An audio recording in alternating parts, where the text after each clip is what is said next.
जातिगत जनगणना के फैसले किस तरीके से दिखते हैं? पॉलिटिकली देखा जाए तो बहुत बड़ा फैसला। जाति जनगणना क्या है? पूरे देश के लिए एक बहुत इम्पोर्टेंट चीज़ है अपने आप में। तो मुस्लिमों की जातियां भी गिनी जाएंगी क्योंकि इसमें भी इनकी भी कई तरह की जातियां हैं।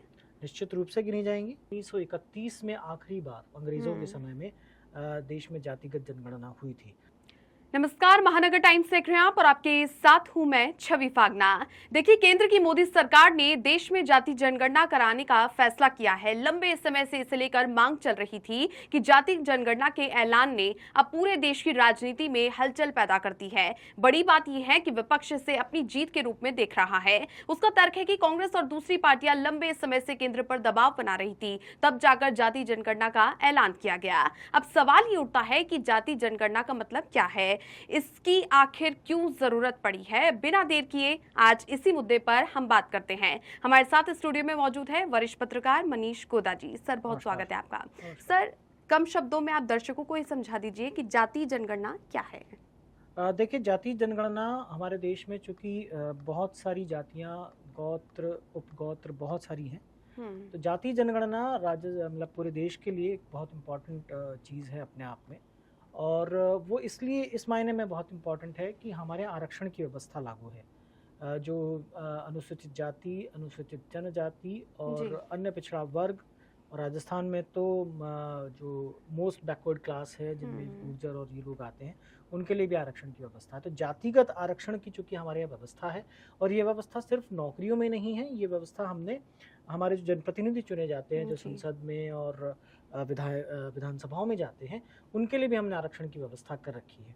तो उस दृष्टि से जातिगत जनगणना का हमारे देश में, पूरे देश में, मतलब भारत में ही, राजस्थान में भी बहुत बड़ा महत्व है अपने आप में। और इसीलिए ये ज़रूरी इसलिए हो गया था कि 1931 में आखिरी बार अंग्रेज़ों के समय में देश में जातिगत जनगणना हुई थी।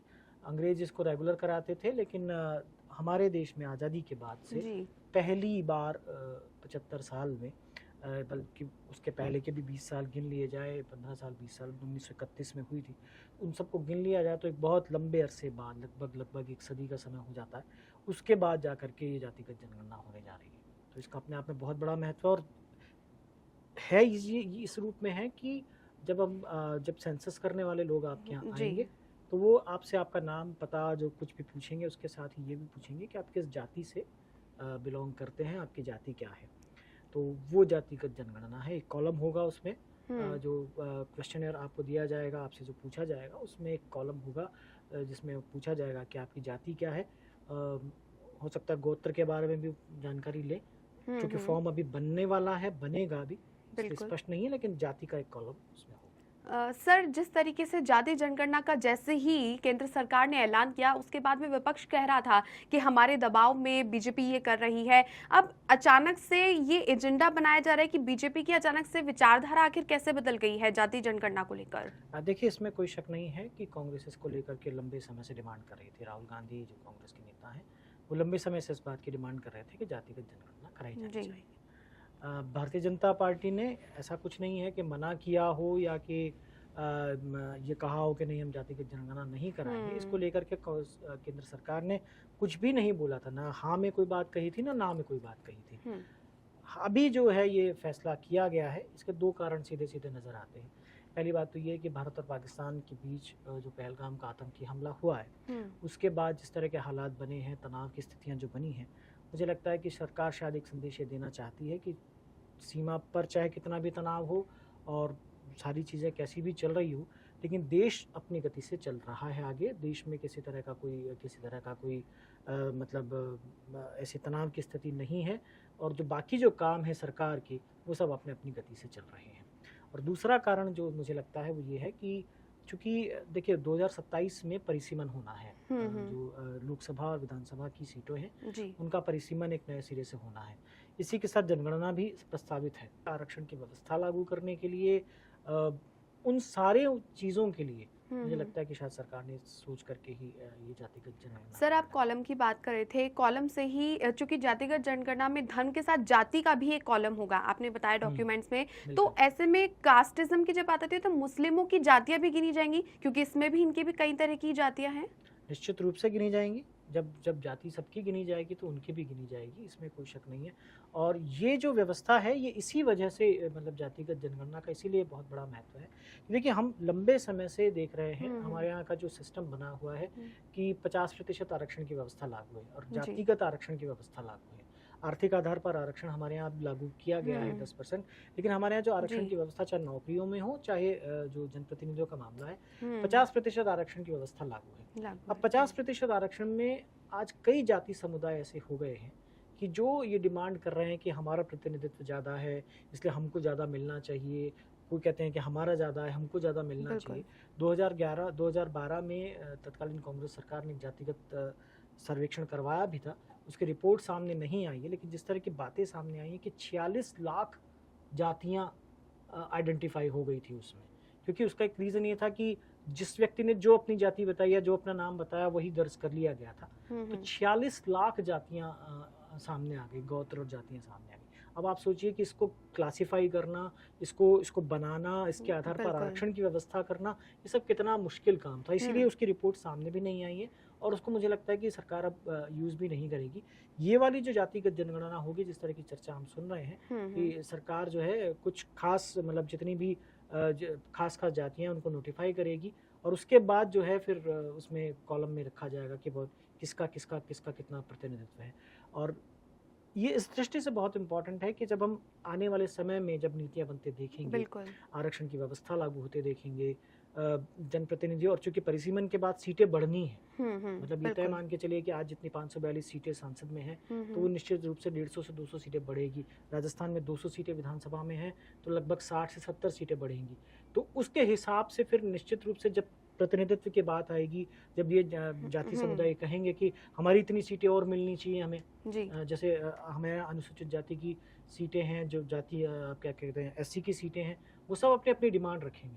तो उस दृष्टि से मुझे लगता है कि ये जब ये हो जाएगा, जातिगत जनगणना हो जाएगी और उसके बाद जब परिसीमन की व्यवस्था हो जाएगी, तो जब अगला जब चुनाव होगा जब भी, और अगला जब भी जो भी व्यवस्थाएं होंगी वो ज़्यादा फूल प्रूफ होंगी, ज़्यादा बेटर होंगी। और एक बहुत बड़ी बात ये होगी कि जो भी जाति समुदाय अभी अलग अलग दावों के हिसाब से अपने धौंस भी दिखाते हैं, अपना जिसको कहते हैं अपना दावे करते हैं, सीटों को लेकर के, प्रतिनिधित्व को लेकर के, टिकटों की मांग करते हैं, वो सब कुछ अब स्ट्रीमलाइन हो जाएगा। सर, चूंकि यूपीए गवर्नमेंट ने जब लास्ट टाइम करवाई थी ये जनगणना, तो ऐसे में आंकड़े तो उन्होंने डेटा इसको शेयर नहीं किया था, लेकिन माना ये जा रहा है कि इस बार जो केंद्र सरकार है डेटा शेयर भी कर सकती है, माना ये जा रहा है। और वहीं पर दूसरी और बजट की बात की जाए तो बजट तो इसमें काफी ज्यादा लगने वाला है, क्योंकि अब जो जनसंख्या है वो भी और भी ज्यादा बढ़ गई है भारत की। देखिए जो हमने आज भी देखा था कि 100 रुपए प्रति व्यक्ति के हिसाब से लगभग इसमें लगेगा और 140 करोड़ की जनसंख्या है तो लगभग 14,000 करोड़ रुपए का करीब इसमें खर्चा आएगा।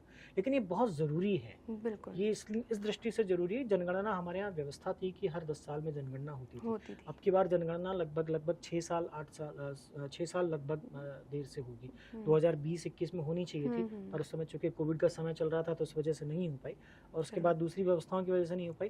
लेकिन जनगणना किसी भी देश के अंदर नीतियों को बनाने में, कार्यक्रमों को लागू करने में, सरकार के जितने भी प्रोग्राम्स हैं वो उसी के आधार पर तय होते हैं कि किसको कितना देना चाहिए, जरूरत के हिसाब से। तो वो सारी चीजें तय करने के लिए तो ये ऐसा खर्चा है जिसको हम खर्चा नहीं मान सकते। एक तरह का इन्वेस्टमेंट है अपने आप में, जो कि सरकार को बेटर ढंग से फंक्शन करने में, काम करने में मदद करेगा। सर, क्या आकलन लगाए जा रहे हैं, जनगणना की शुरुआत कब से हो सकती है? 2026 में माना जा रहा है कि जनगणना की शुरुआत हो सकती है। ये चर्चा थी कि शायद अब 2025 के अंत में भी हो सकता है, लेकिन आज जिस तरह की बातें आई है सामने उसमें ये हो रहा है कि शायद 31 दिसंबर 2025 तक जो प्रशासनिक सीमाएं हैं उनको फ्रीज करने की तय की जाएगी और 2026 में अप्रैल में, यानी जब वित्तीय वर्ष शुरू होगा तब तक, क्योंकि उसके पहले सरकार को एक बिल भी पारित करना है जनगणना को लेकर के। जनगणना का अभी तक का जो बिल है वो 1945-46 का बिल है, उस समय जब हुआ था।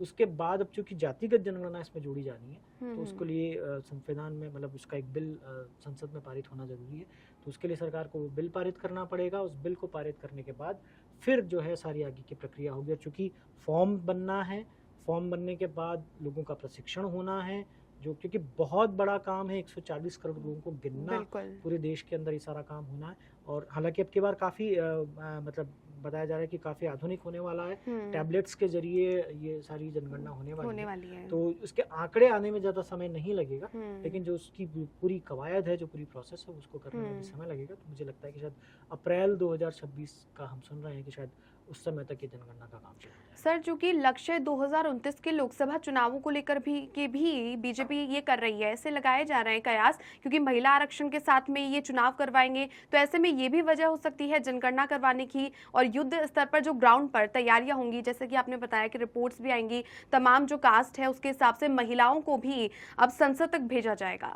देखिए, दो बड़े इश्यूज थे। जो 33% आरक्षण जो दिया गया था महिलाओं को, वो भी यही बात कही गई थी अगले चुनाव से लागू होगा, तो अब ये भी आ जाएगा।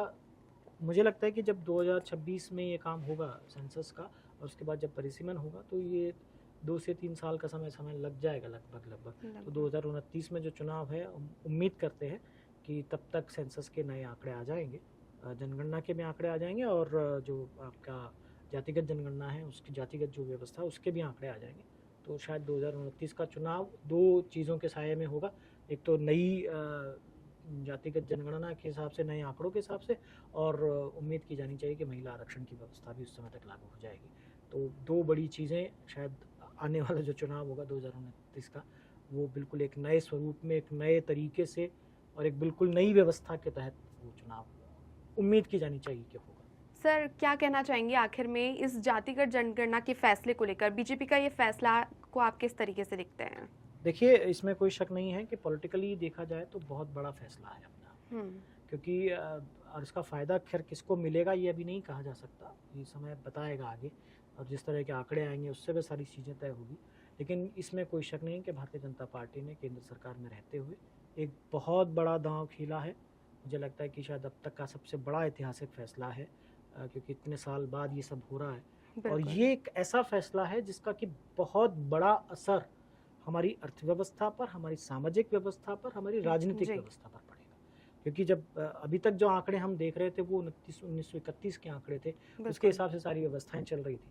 तो अब जब ये सारी चीज़ें नई होगी, नए सिरे से होंगी, तो आरक्षण को लेकर के जो हमारे यहाँ चीज़ें चलती आ रही है, वो जनप्रतिनिधियों के बीच में जो आरक्षण को लेकर के जो व्यवस्था चलती आ रही है उसमें, तो ये बहुत बड़ा एक बदलाव लेकर के आएगा। और मुझे लगता है कि बहुत सारी चीज़ें इन आंकड़ों के आने के बाद बदलेंगी। तो शायद 2028-29 के बाद एक बिल्कुल नई सामाजिक, राजनीतिक, आर्थिक व्यवस्था हम देखेंगे। तो देखा आपने दर्शकों कि किस तरीके से केंद्र सरकार के फैसले के बाद में तमाम जो राजनीतिक दल हैं, पार्टियां हैं, सभी चौकस हो चुकी हैं, और ऐसे में जातिगत जनगणना की जब शुरुआत होगी तो आंकड़े भी काफी दिलचस्प होते हुए नजर आएंगे। फिलहाल के लिए इतना ही। आप देखते रहिए महानगर टाइम्स। नमस्कार।